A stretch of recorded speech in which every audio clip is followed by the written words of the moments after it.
Abra sua Bíblia aí no livro de 2 Reis. Amém? Você achou 2 Reis, capítulo de número 22. Amém? Diz assim: tinha Josias 8 anos de idade quando começou a reinar e reinou 31 anos em Jerusalém.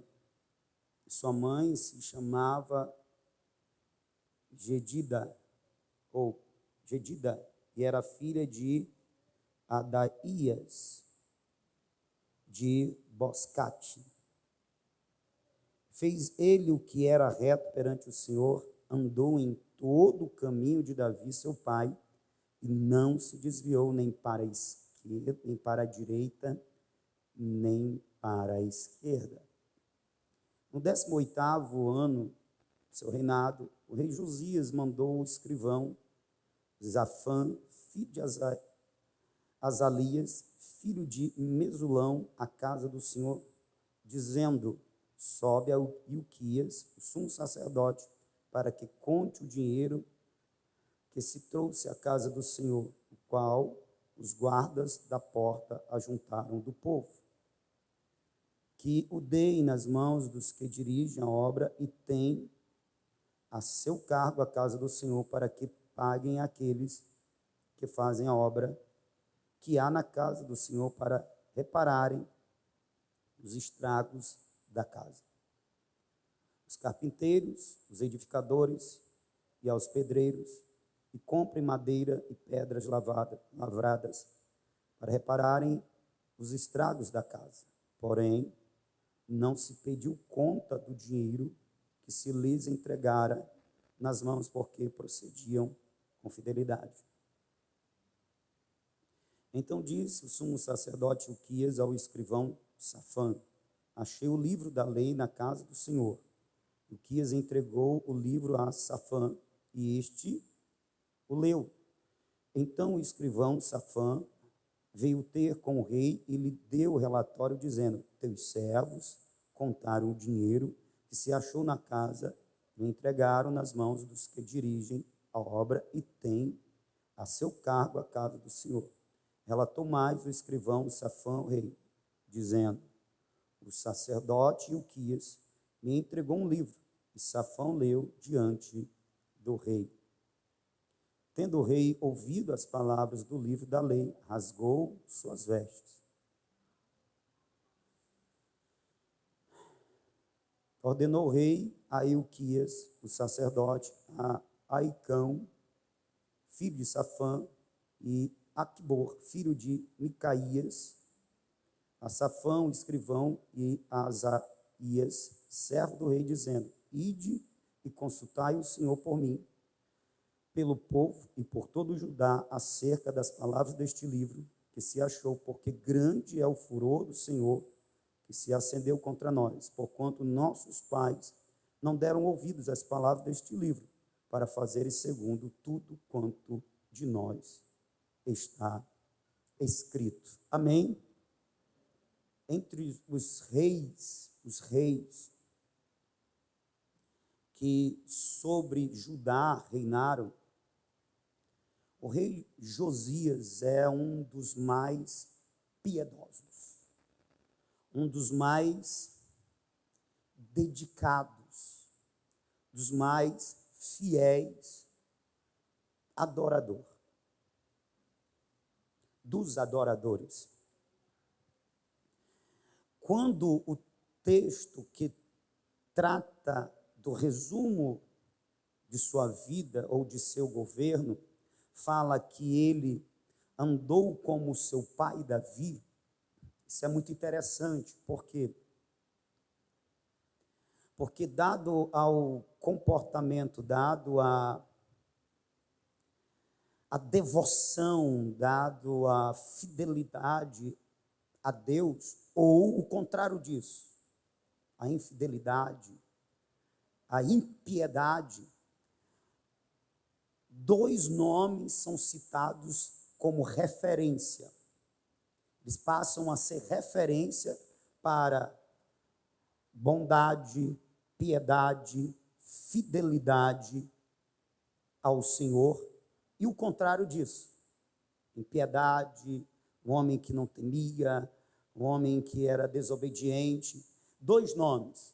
O primeiro nome, que passa a ser assim, um referencial, tipo assim, Josimar, ele é piedoso, vamos comparar a quem, para a gente ter uma noção do nível de piedade dele. Aí esse nome, que passou a ser um referencial, um padrão, foi Davi. Isso é muito interessante, porque Davi, ele não é um exemplo de perfeição. Ele é um exemplo de um ser humano que comete os seus erros, mas ao longo de sua história se percebe um homem que na sua imperfeição buscou servir ao Senhor, ser fiel ao Senhor, ser obediente ao Senhor, amar ao Senhor com tudo o que ele tinha e podia ser. Ele se torna esse modelo, um exemplo. O contrário dele é Jeroboão, que é o modelo de impiedade, de desobediência, de homem irreverente, né, que não teme a Deus. Então, todas as vezes que um rei ascendia ao trono, ele era comparado ou a Davi ou a Jeroboão. E nesse caso, Josias, ele foi comparado a Davi. Ele andou como o seu pai Davi. Se bem que Davi era um bocado de tara aí, avô de Josias. É porque naquele tempo não tinha essa nomenclatura, esses termos de bisavô, avô, tataravô. Então, se referia pai, porque ele vinha da linhagem davídica, de sangue, mas também como padrão de fé, de conduta, de amor e de adoração a Deus, ele foi comparado a Davi. E, de fato, Josias, ele foi um rei que, num relato da história da vida dele, não se menciona um pecado grave, como na própria história de Davi.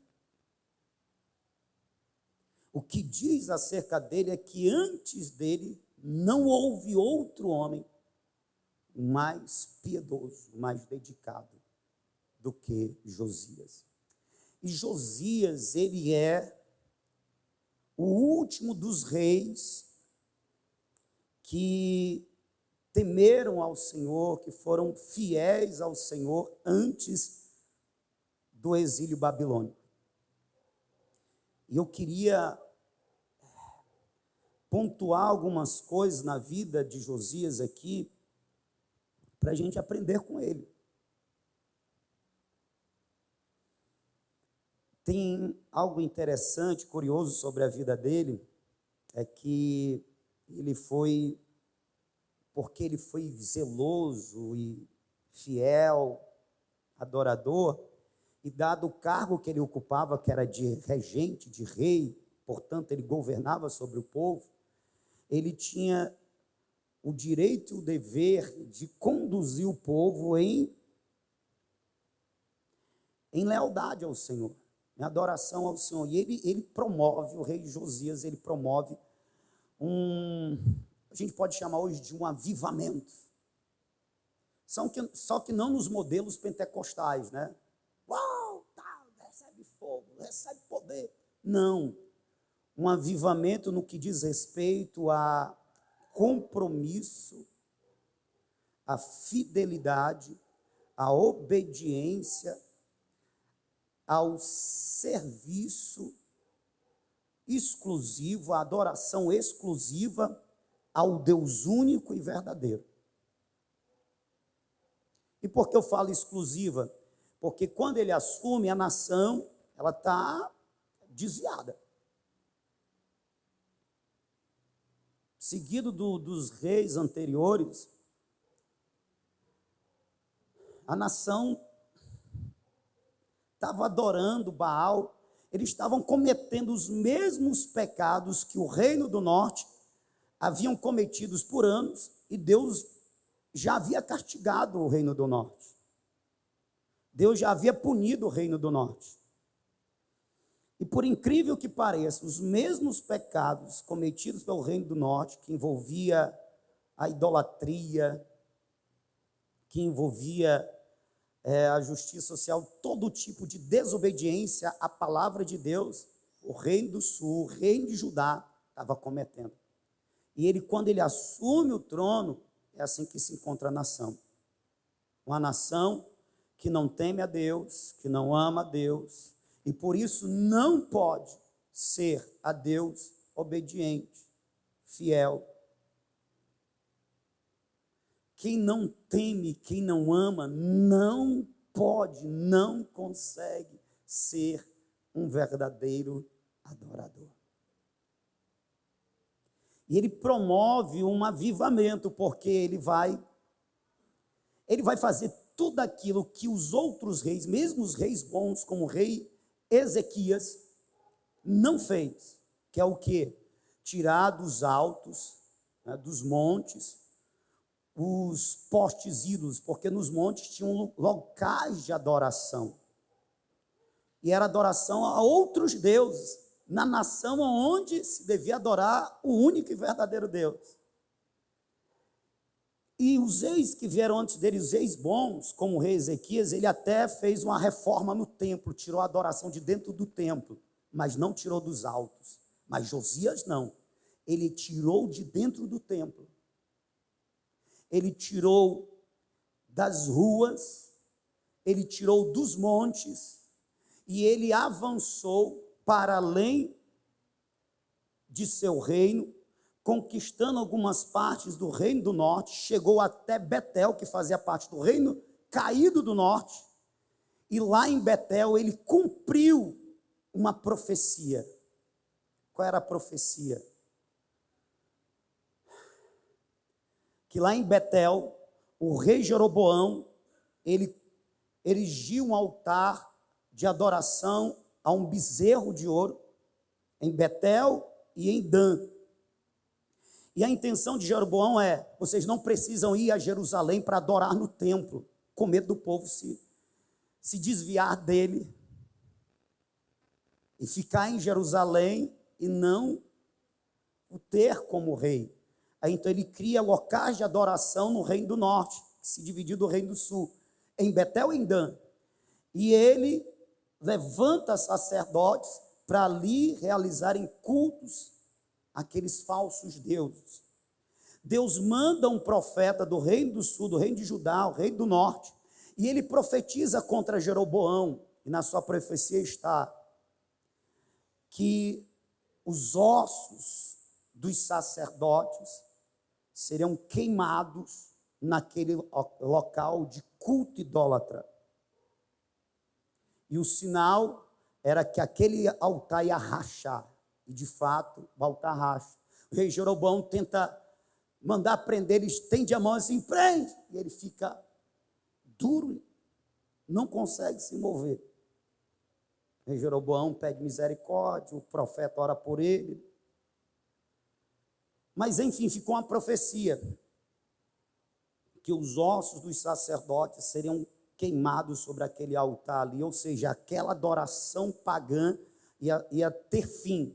Demorou 300 anos, mas Deus levantou Josias, e nesse avanço do rei Josias, para restaurar o culto ao Senhor, para limpar, para expurgar da nação que deveria adorar a Deus todo o culto idólatra, ele chegou até Betel, e ele chegou nesse altar, ele matou os sacerdotes, ele mandou queimar os seus ossos sobre o altar, cumprindo assim a palavra do Senhor, pelo que disse o homem de Deus. Então, ele de fato foi um homem, que a gente pode dizer assim, um homem de Deus. Agora eu queria que você prestasse atenção em um fato que acontece na vida dele que é determinante. Determinante. É lógico, o fato só se torna determinante porque da forma que o rei Uzias vai perceber esse fato e vai reagir a ele. O fato só se torna determinante porque da forma que o rei Uzias reage a esse fato. Com isso, eu estou dizendo aos crentes que me ouvem que as coisas que nos acontecem na vida, elas só são determinantes dependendo de como nós reagimos a ela. O ambiente, ele não tem poder de nos determinar, ele tem poder de nos afetar de alguma forma. Agora, como nós reagimos ao que nos acontece, é o que nos determina. Como nós percebemos e como nós reagimos, é o que vai nos determinar. Qual fato foi? Versículo de número 10. Versículo de número 8 diz: então disse o sumo sacerdote Ilquias ao escrivão Safã: achei o livro da lei na casa do Senhor. E Ilquias entregou o livro a Safã e este o leu. Versículo de número 10. Relatou mais o escrivão Safã ao rei, dizendo: o sacerdote Ilquias me entregou um livro, e Safã o leu diante do rei. Esse é o fato.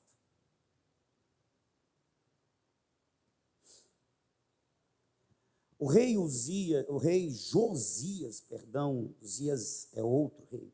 O rei Josias, ele já estava no seu empreendimento de devoção, portanto de adoração, portanto de culto, portanto de serviço ao Senhor. E qual foi esse empreendimento? A restauração do templo e o expurgo do templo de tudo que era objeto de culto a outros deuses. Tinha coisas tão absurdas, que no templo existiam prostitutas cultuais, no templo do Senhor. Você entende o que é isso? O templo do Senhor, que quando ele foi erigido por Salomão, a glória de Deus foi tão grande, porque Deus recebeu a dedicação daquele templo e ele mostra isso ao seu povo quando a glória dele entra no templo, e foi tão intensa, tão poderosa, que os sacerdotes que lá estavam, eles caíram, eles não resistiram à presença da glória. E os que viram os seus colegas caídos tentaram entrar para socorrer, e eles não conseguiam entrar. Tamanha era a intensidade, o peso da glória de Deus naquele lugar santo. E detalhe, naquele lugar santo, só os sacerdotes podiam entrar. E tinha um lugar ainda mais santo, o Santo dos Santos, que só o sumo sacerdote podia entrar. O templo, ele não era transitados por todos, só pelos que eram a Deus consagrados e santificados para servi-lo. Neste lugar sagrado e santo, estava tão corrompido, deturpado, que até prostitutas e prostitutos cultuais existiam. Você sabe o que é prostituta e prostituta cultural? Eram homens e mulheres que se davam as relações sexuais para colher ofertas para os seus deuses e dedicar esse dinheiro, essas ofertas aos seus deuses. Existia adoração a outros deuses dentro do templo do Senhor. Isso é um absurdo. E o rei Josias, ele chegou arrebentando tudo, meu irmão. Ele não apenas tirou, ele cumpriu a lei.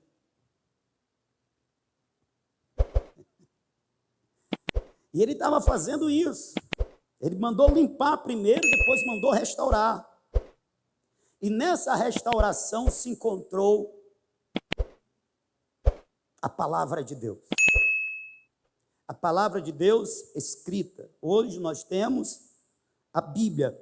Naquele tempo que se tinha, eram os 5 primeiros livros da lei. O Pentateuco. E é interessante que todo rei, quando ele assumia, ele ganhava uma cópia do livro para ele meditar. Mas ele nasceu num tempo tão deturpado, onde o povo estava tão distante, que ele não recebeu uma cópia dessa. A palavra de Deus, ela ficava na casa do Senhor no templo. Mas no templo se estava cultuando outros deuses. A palavra do Senhor estava perdida. Onde há idolatria, e a gente pensa que a idolatria pode ser dedicada somente a um ídolo, a uma imagem de escultura, ou a um falso Deus. Não, ídolo pode ser tudo aquilo ou todo aquele que é colocado no lugar de Deus. Vou repetir, ídolo pode ser tudo aquilo ou todo aquele que é colocado no lugar de Deus, o lugar que só pertence a Deus, é colocado alguém, é colocado alguma coisa. Portanto, quando se dedica a alguém alguma coisa, o que se deveria dedicar a Deus exclusivamente, aí está se praticando a idolatria. E a idolatria pode acontecer dentro da igreja. Agora tem uma coisa, onde entra o culto, a idolatria. Por exemplo, a idolatria ao dinheiro, a idolatria à fama, a idolatria ao poder. Não necessariamente tem que ser a idolatria a um ídolo, uma imagem. Às vezes são essas coisas. Às vezes a idolatria ao eu. Como eu já falei aqui outra vez. E aonde se tem idolatria a outras coisas, significa naturalmente dizer que a palavra de Deus se perdeu nesse lugar. Ou se perdeu nesse lugar. Nesse lugar. E como a idolatria é colocar alguém, alguma coisa no lugar que deveria estar Deus, você pode idolatrar até um emprego, a família, uma esposa, um marido, um filho. Mas onde está a idolatria, significa dizer que se perdeu a palavra de Deus nessa vida. Mas lembre-se, nós temos aqui um homem que está lançando fora toda a idolatria, está expurgando, está purificando o lugar de culto e de adoração. Portanto, ele está preparando o lugar onde Deus deve estar, no centro de tudo, como o maior, como o mais desejado e amado. Isso naturalmente nos leva aonde? Ao encontro da palavra dele. Você está me entendendo? Agora, olha que interessante, irmãos. Era um rei que deveria ter recebido uma cópia, não recebeu, devido ao seu tempo. Era a casa de Deus que deveria estar sendo, o ministério que deveria ali estar sendo exercido deveria ser totalmente orientado pela palavra de Deus, mas não estava sendo, porque lá não estava a palavra estava perdida. Isso se deu por causa dos reis anteriores que fecharam a casa do Senhor, adorando outros deuses, ou dedicaram a casa do Senhor à adoração a outros deuses. Ou seja, todo lugar onde a palavra de Deus é removida, naturalmente nascerá o falso culto, ou culto aos ídolos. Onde a palavra de Deus não está, naturalmente virá o culto ao ídolo. Esse ídolo pode ser o ídolo do ser humano. E é bem facinho de existir nos dias de hoje, porque a gente vive no tempo do humanismo, onde o homem está no centro das coisas, e não Deus no centro da vida do homem e das coisas. Preste atenção no que eu vou dizer. Quando ele ouve a palavra, isso lhe causa reações. Ele ouviu a palavra, ele compreendeu a palavra, e automaticamente, porque ele era um homem que temia e amava a Deus, isso fez com que ele rasgasse as suas vestes, versículo de número 11.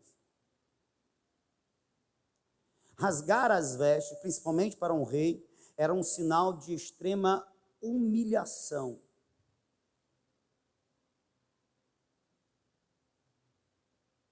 Ele está demonstrando como está a sua alma. Ele se humilha porque ele fica aterrorizado pelo que ele ouve. Ele ouviu a palavra de Deus. Isso lhe provocou reações, porque ele entendeu o que estava escrito, e não eram coisas boas para o que ele estava vivendo. É muito provável que tenha se encontrado pelo menos o livro de Deuteronômio, porque eram pergaminhos, irmãos, eram enormes, eram de metros. Mas muito provavelmente o Safã tenha lido para ele o livro de Deuteronômio, no mínimo. Eu queria ler alguns trechos dos livros de Deuteronômio para vocês, para a gente entender a reação do rei Josias. Abra aí a sua Bíblia, no livro de Deuteronômio, capítulo de número 27. Vamos ler poucos versículos, mais versículos chaves, para a gente compreender o contexto. É lógico que ele não ouviu versículos, ele ouviu a leitura do livro por completo.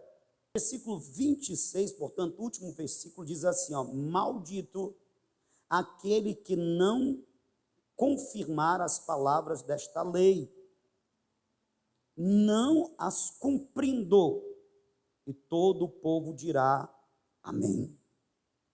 Eles estão para entrar na terra de Canaã e conquistar a terra, viver, portanto, em Canaã, e Deus divide a nação por tribos. Algumas tribos vão para o Monte Gerizim, outros Monte Baal, e umas tribos anunciam as bênçãos, e a outras tribos anunciam a maldição. E nós temos aqui o último versículo que fala da última maldição, mas são várias maldições. E o versículo está bastante claro: a maldição virá sobre a nação, caso a nação não cumpra a palavra de Deus. Vou repetir. O versículo está bastante claro. A maldição virá sobre toda a nação, caso a nação não cumpra a palavra de Deus.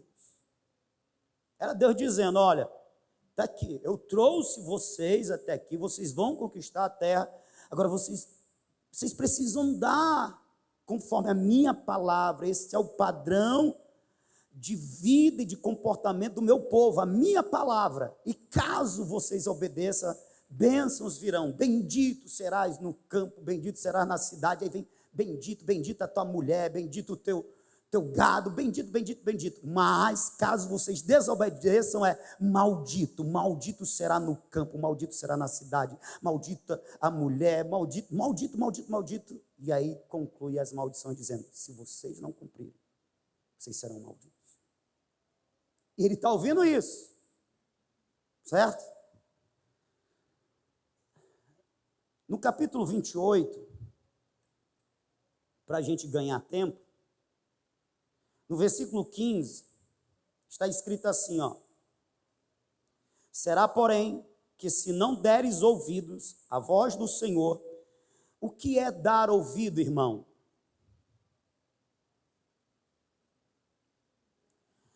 Se não deres ouvido, se vocês não derem a devida credibilidade à minha palavra.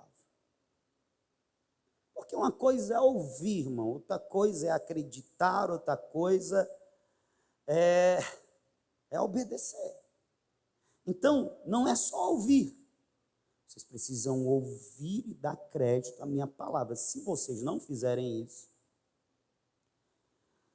a voz do Senhor teu Deus, para não cuidares em fazer todos os mandamentos e os meus estatutos que hoje te ordeno, então sobre ti virão todas essas maldições e te alcançarão, ou seja, não tem para onde correr, vai se cumprir na vida de vocês essas maldições. Aí começa uma lista de maldições. E a gente vai dar um salto grande até o versículo de número 61. Maldição, maldição, maldição. Para quem é essa maldição? Para o povo que mesmo que ouça, não dá crédito, por isso não obedece. Porque tem aqueles que nem se dão a ouvir.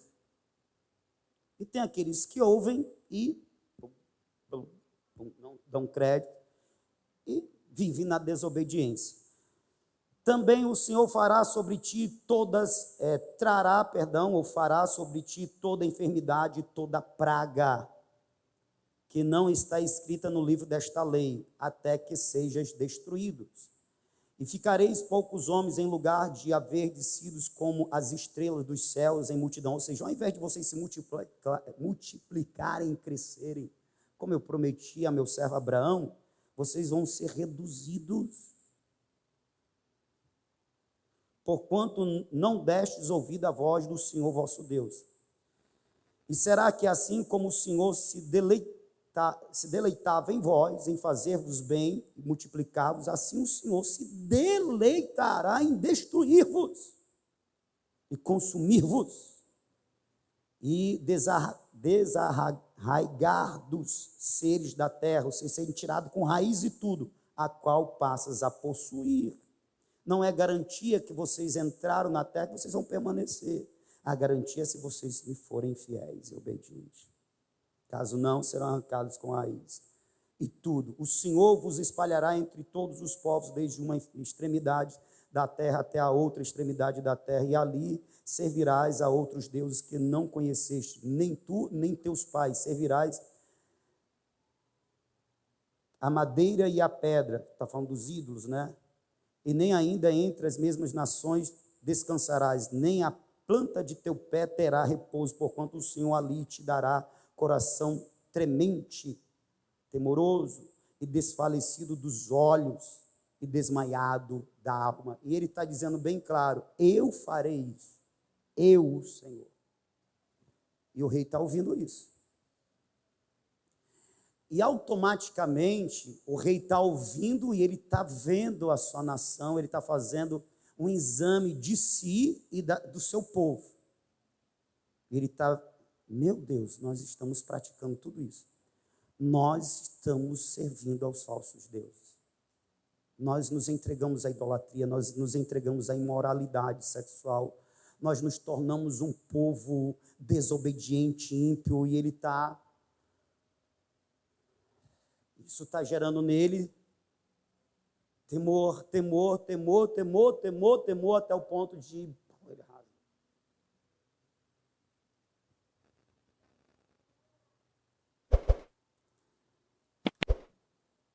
Irmãos, que fez toda a diferença na história do rei Josias foi a reação dele. Foi o portar dele diante da palavra de Deus. Irmãos, nós temos que entender que não basta ser ouvinte da palavra. Não adianta. Não adianta só conhecer a palavra. Eu estou falando tipo da segunda fase, né, da segundo estágio de quem está se aproximando de Deus, que é parar para ouvir. Porque tem aqueles que nem querem ouvir. Não adianta só ouvir. Não adianta só conhecer. Acorda, crente.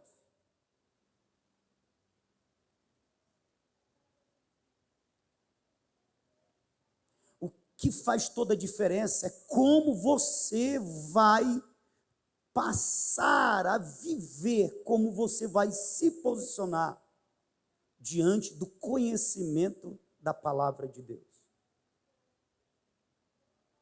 Como você vai nortear a tua vida a partir do conhecimento. É o que faz toda a diferença. No livro de Tiago, capítulo 1, versículo de número 21, ele nos dá uma recomendação que é essencial para a nossa relação com o Pai, com Deus. Diz assim, pelo que rejeitando toda imundícia e acúmulo de malícia, recebei com mansidão a palavra. Eu estou vendo o rei Josias aqui.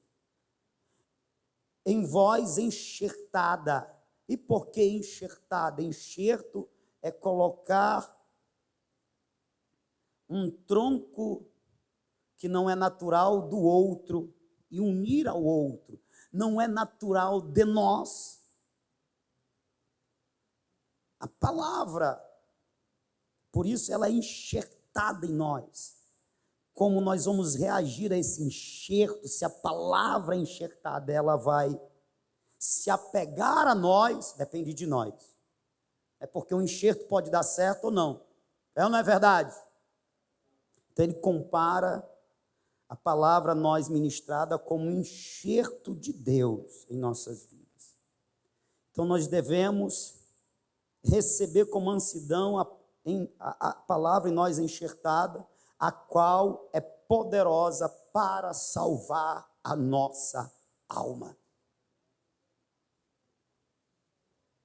A fé que nós precisamos despertar para acessar a salvação, ela vem pelo ouvir e o ouvir da palavra de Deus.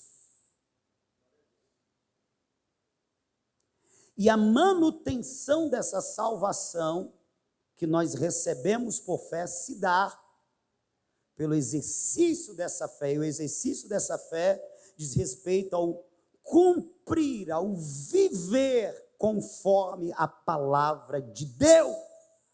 Por isso a palavra é poderosa para salvar a nossa alma.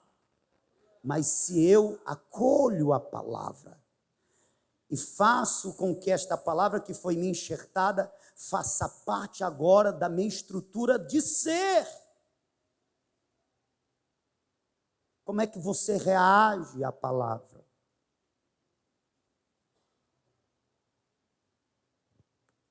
Você faria que nem o rei Josias? Passaria um dia todo ouvindo a palavra de Deus?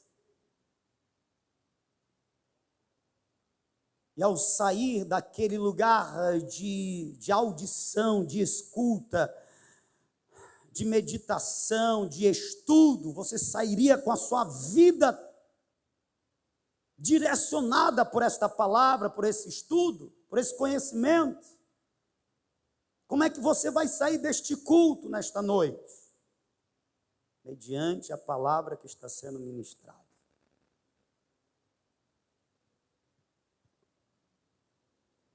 E ele continua dizendo: sedes cumpridores da palavra e não somente ouvintes, enganando-vos como com falsos discursos. Não seja apenas alguém que ouve, seja alguém que pratica, porque se você é alguém que só ouve, você está se enganando.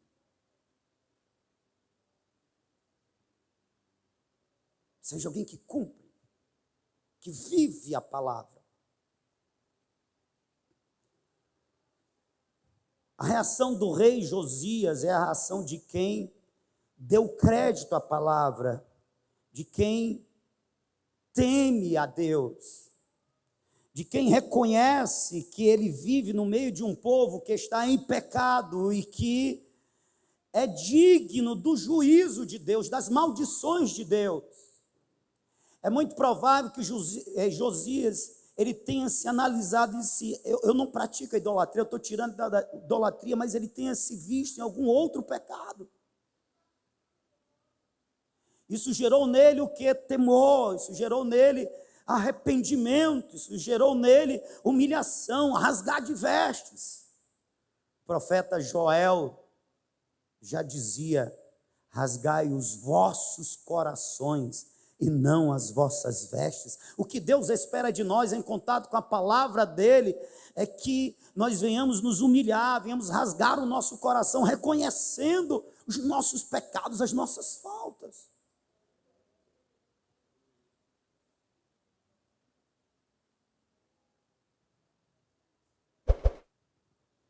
E aí, ele ordena aos seus servos, entre eles Ilquias, o próprio Safã, para ir consultar o Senhor. Olha, eu fiquei pensando assim, meu Deus, ele tinha algum conhecimento? Ele tinha algum conhecimento, até porque ele estava restaurando a casa do Senhor. Mas o conhecimento que ele tinha não era o suficiente para lhe gerar uma transformação radical. Quem está me ouvindo, diga amém. A transformação radical só veio quando ele teve contato direto com a palavra. Você está me entendendo? É muito provável que o rei Josias ele tenha aprendido o que ele sabia de Deus por meio da tradição oral. A sua mãe lhe ensinou, o sacerdote ensinou, mas a própria mãe de Josias, o próprio sacerdote, não tinha um conhecimento profundo, apurado, do que era a vontade de Deus. Por quê? Porque não tinha a palavra. É tipo assim, imagine que eu tenho contato com a palavra, eu estudo a palavra, mas de algum jeito, de alguma forma, essa palavra nos é tirada e eu vou transmitir de forma oral pelo que eu já conheço. Bem, vai ser uma transmissão até interessante, mas aquele que aprender de mim, talvez já não tenha a mesma profundidade, é provável que não tenha, porque ele não tem um livro para se basear e para se lembrar. E quando este que aprendeu de mim for passar para outro, e o outro para outro, que era o que aconteceu com Josias, já havia algumas gerações que o livro estava perdido, irmão. Então eles tinham tipo tradição. Não tinham conhecimento profundo. E está cheio de crente que é assim. Ele não tem contato direto com o livro.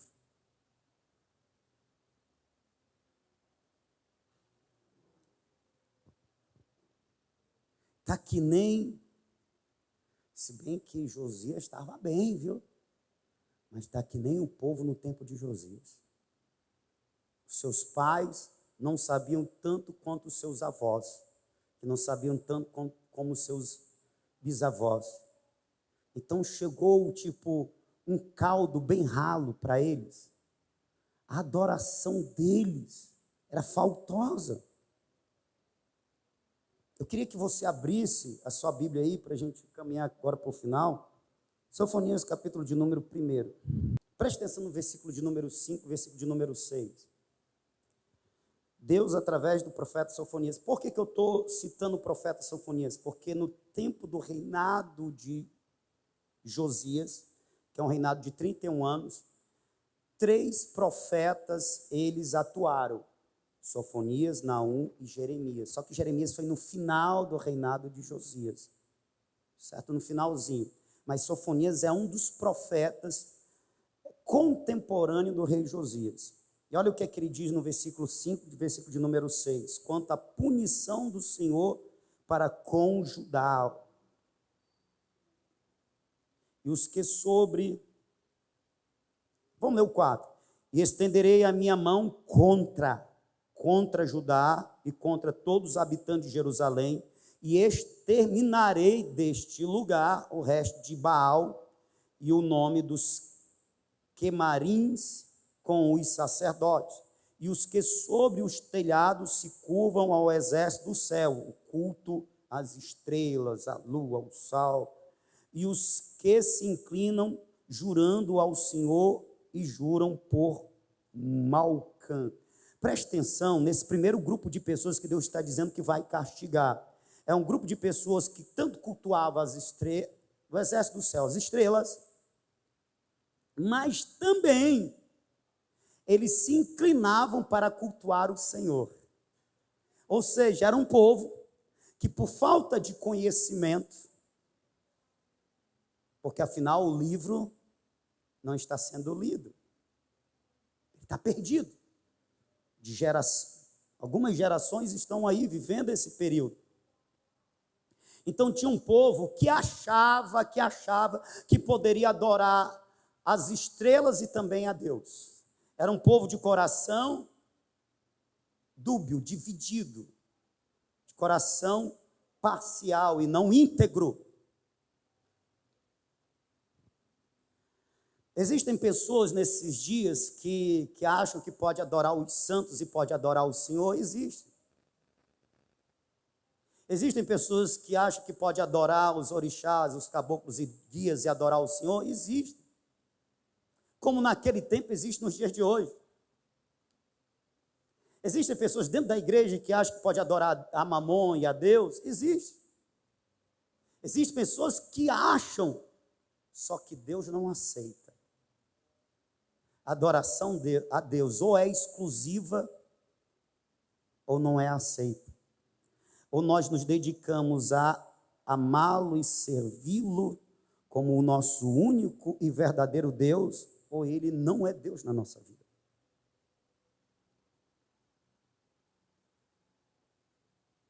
Pastor, quando é que eu adoro o dinheiro mais do que o Senhor?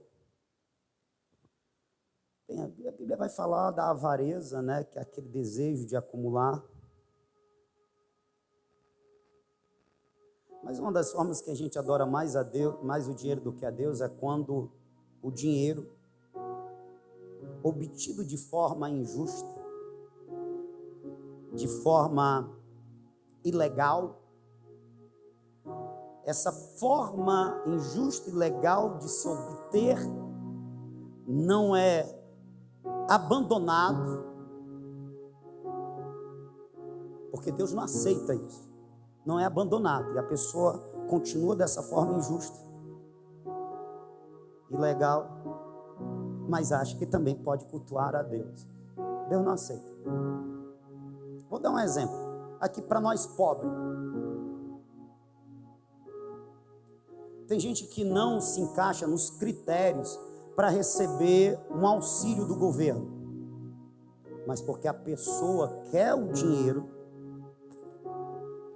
ela mente na avaliação que é feita para ter acesso a esse dinheiro. E aí mesmo um pregador que nem eu dizendo, isso é ilegal, portanto é imoral, portanto é pecado, a pessoa continua fazendo. E ela acha que não tem nada a ver. Eu posso adorar a mentira, o engano, fazer bom uso da mentira e continuar servindo a Deus. Não pode. Estou aqui como homem de Deus te dizendo, não pode, você está em pecado. Rasga teu coração, te arrepende.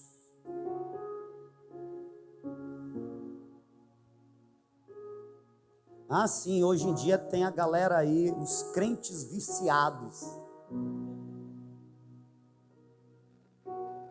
Tem uns crentes viciados que quer adquirir dinheiro que não seja pelo trabalho. Você quer adquirir o dinheiro de forma que Deus se agrada?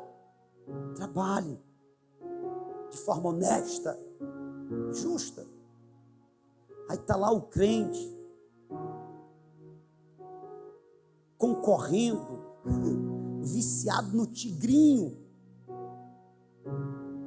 nos jogos de azar.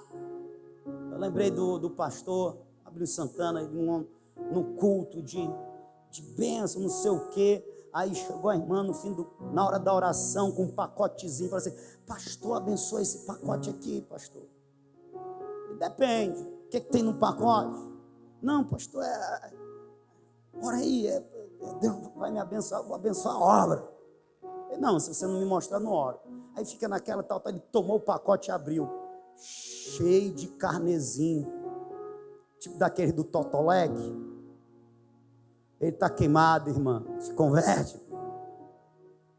Crente investindo na sorte, viciados em jogos de azar. Irmão, o crente, ele foi liberto em Cristo Jesus de todos os vícios. Existem vícios em drogas, existem vícios em jogos, irmãos. Eu estudei sobre isso.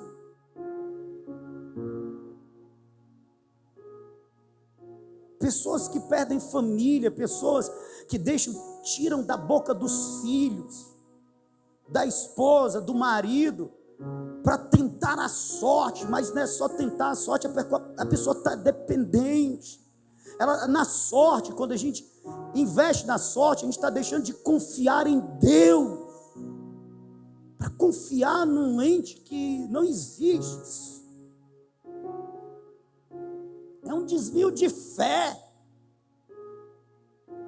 Irmão, quer prosperar, quer crescer, com o suor do teu rosto, vai trabalhar, meu irmão, trabalha, mas trabalha no que é honesto, para que a bênção do Senhor, ela te alcance, não a maldição. Não dá para adorar as estrelas do céu, os exércitos do céu, e adorar o Senhor. Deus não aceita isso. Eu exterminarei, eu serei contra. Quem quer Deus contra a sua vida? Ninguém. Sabe, mais do que vocês me ouvirem, vocês precisam entender que esta é a palavra do Senhor. E se deixar persuadir por ela. Tem um outro grupo que ele diz assim: os que deixam de andar em seguimento do Senhor. Tem outra tradução: os que deixam de seguir o Senhor.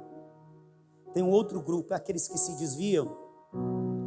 Deus diz: serei contra eles.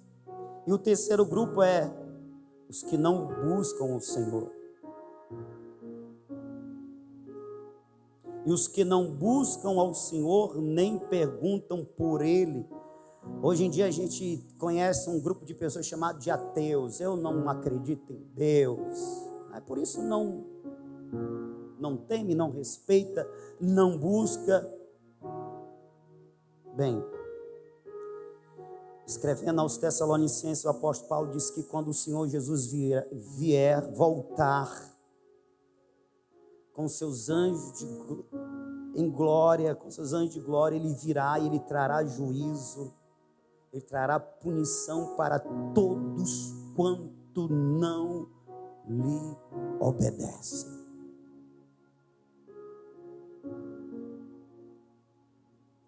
A punição anunciada à nação de Israel, caso ela não praticasse a palavra do Senhor, ela também é anunciada nos tempos de hoje, aos que ouvindo a palavra do Senhor não dão crédito. O Senhor, Ele veio primeira vez, e Ele disse em João, capítulo de número 12, versículo de número 47, versículo de número 48, Ele diz: olha, se vocês não dão crédito à palavra que eu vos tenho pregado, pecado. Eu não vos julgo, porque eu não vim para julgar, eu vim para salvar. Agora tem uma que os julgará. A palavra que eu vos tenho pregado, ela vos julgará no último dia. E sabe quem estará sentado no alto e sublime trono no último dia, como juiz dos céus e da terra? O próprio Senhor Jesus. E a Bíblia diz que diante dele, céus e terra são tão pequenos que somem diante dele, e comparecerão diante dele grandes e pequenos, ricos e pobres. Os infernos, os mares darão os seus mortos, e todos comparecerão diante dele e serão julgados por ele.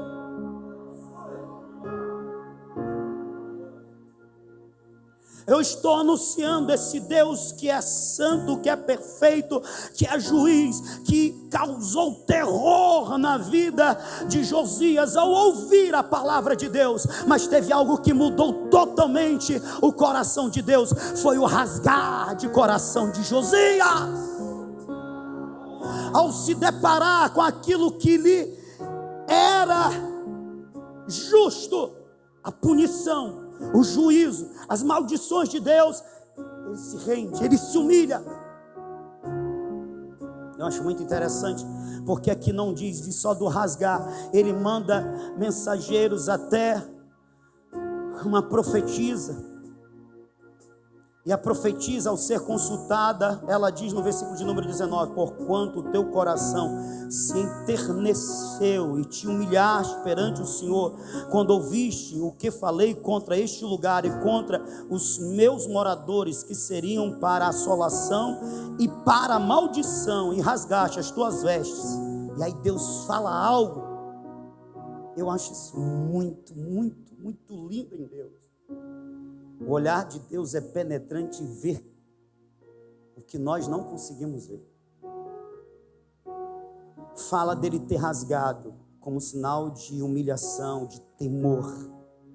Mas diz também: e choraste perante mim. Também eu te ouvi, diz o Senhor. Deus, ele é o juiz de toda a terra, e ele virá para julgar a todos, mas ele não quer julgar e condenar ninguém. Por isso ele se deixou condenar na cruz, ele se deixou sofrer, ser penalizado no nosso lugar, na cruz. Esse Deus que já fez o que era para ser feito, que diz respeito à sua parte, ele espera de nós a nossa parte. Deus não pode exercer misericórdia sobre aquele que não se arrepende, sobre aquele que não se humilha, sobre aquele que não reconhece o seu estado de pecado. Não pode. Não pode. Mas para aqueles que se arrependem, que nem o rei Josias, eu vi a tua humilhação, eu vi as tuas lágrimas. Deus promete a Josias, eu acho isso muito. O mal que eu vou trazer, o juízo que eu vou trazer, eu não vou trazer no teu tempo. Coração humilde, arrependido de Josias, não salvou somente a ele, mas salvou toda uma nação, toda uma geração que estava sob a sua responsabilidade. Você entende isso?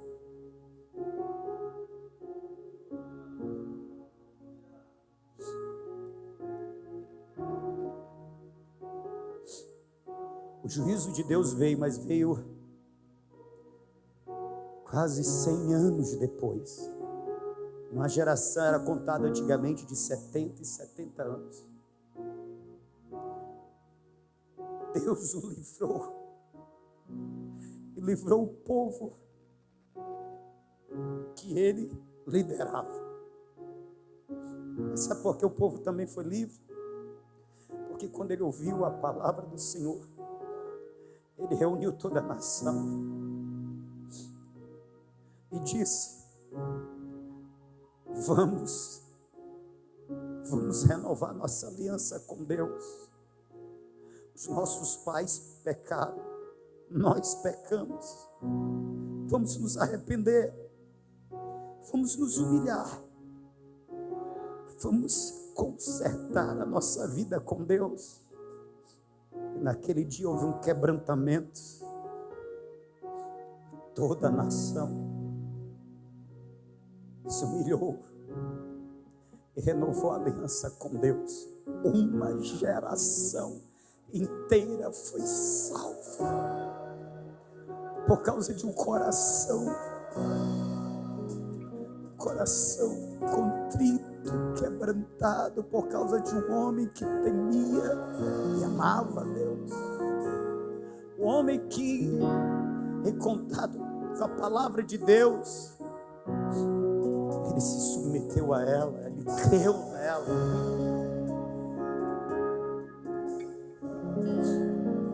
Queria te convidar a ficar de pé.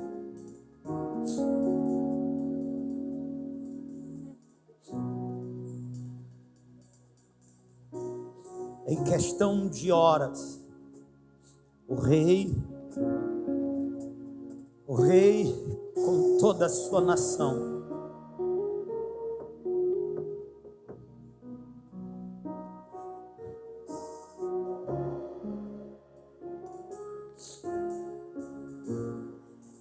ele deixa de estar debaixo do olhar de ira de Deus para estar debaixo do olhar de misericórdia de Deus.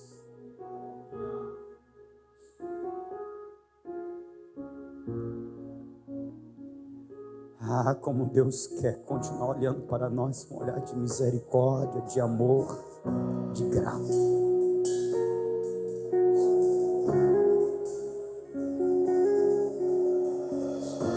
Mas como Deus reage a nós, depende de como nós reagimos à palavra dele.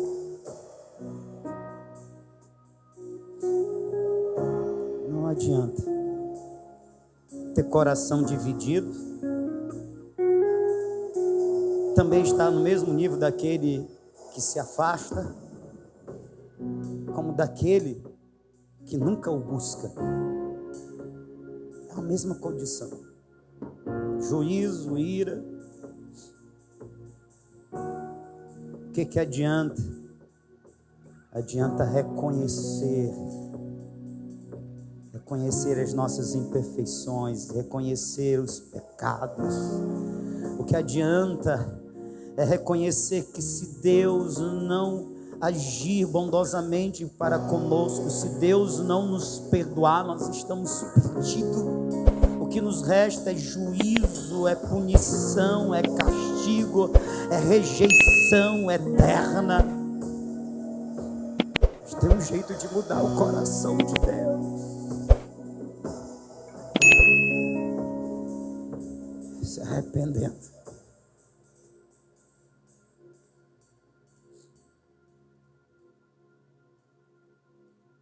Na cruz, Mateus e Marcos. Mateus 27, versículo 44, Marcos 15, versículo de número 32 diz: os malfeitores que estavam crucificados, uma à direita e outra à esquerda de Jesus, os dois blasfemavam contra Jesus, zombavam dele. Mas Lucas traz um detalhe. Lucas 23, versículo 33 ao 43 diz que um daqueles dois, na última hora, ele reconheceu a sua condição. Ele se virou para o outro e disse: nesta hora, não temas a Deus. Nós estamos aqui porque merecemos, mas este é justo. Senhor, lembra-te de mim quando entrares no teu reino. Foi uma vida de pecado e até lá perto da última hora de escárnio, de zombaria e de desprezo. Mas a poucas horas da morte, ele se arrependeu. Ele se humilhou, ele rasgou o coração. Tu não és qualquer homem, tu és Senhor. Tu não és qualquer Senhor, tu tens um reino. Tu és rei, lembra-te de mim quando entrares no teu reino. Em questão de segundos, ele sai debaixo do olhar de ira para o olhar de misericórdia. E como disse Jeremias 3, versículo 22 e 23, ele diz: as misericórdias do Senhor são a causa de não sermos consumidos. Elas se renovam a cada manhã. Oh, bendito coração de Cristo, que nos veste de misericórdia e de perdão.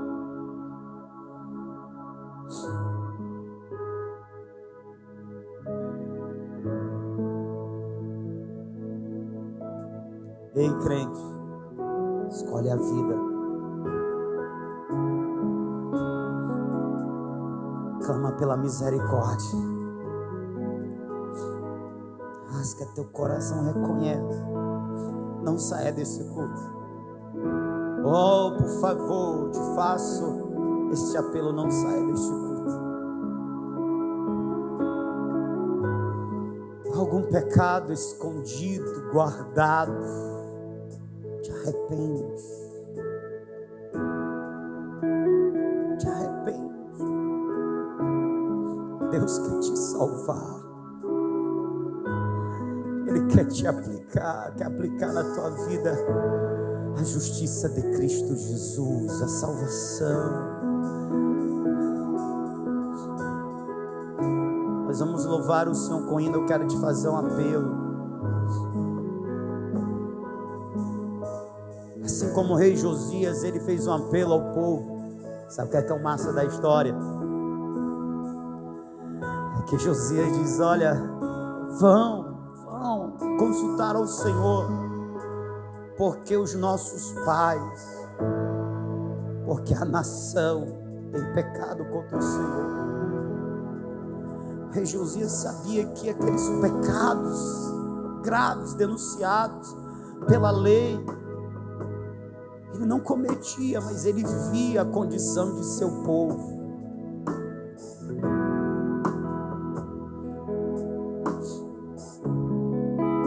É por isso que depois ele chama o povo para renovar a aliança, fazer um concerto de vida com Deus. E é isso que eu estou tentando fazer nesta noite. Vamos renovar a aliança. Vamos fazer um concerto com Deus. Vamos nos arrepender dos nossos pecados. Vamos confessar os nossos pecados. Vamos nos reconciliar hoje. Vamos nos reconciliar. Para que não nos alcance a maldição, mas nos alcance as bênçãos do Senhor. Para que não nos alcance o juízo, mas nos alcance a misericórdia. Para que não nos alcance a ira de Deus, mas o amor de Deus.